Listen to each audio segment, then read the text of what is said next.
সবাইকে বলতে শুনি সেলফ লাভ সেলফ লাভ।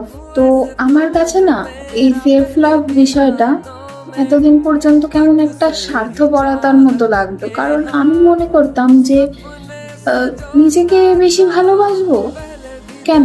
ভালোবাসার মানুষকে বা আমাদের আশেপাশে যারা আছে, আমাদের ফ্যামিলি মেম্বার, আমাদের বন্ধু বান্ধব, তাদেরকে আগে বেশি ভালোবাসবো, তাদের কথা আগে চিন্তা করবো, তারপর তো নিজের কথা।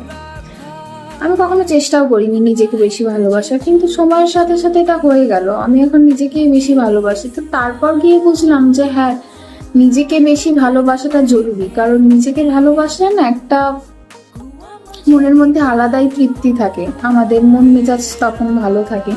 তো তখন গিয়ে আমরা সবার সাথে ভালো ব্যবহার করি, সবার কথা ঠান্ডা মাথায় ভালোভাবে চিন্তা করতে পারি, ওভারঅল ভালোই হয়। তো সেলফ লাভ করলে আমাদের মন মেজাজও ভালো থাকে। তো সেখানে দাঁড়িয়ে গিয়ে আমি বুঝলাম যে হ্যাঁ, নিজেকে ভালোবাসাটা ভীষণ জরুরি, তারপর সবাই।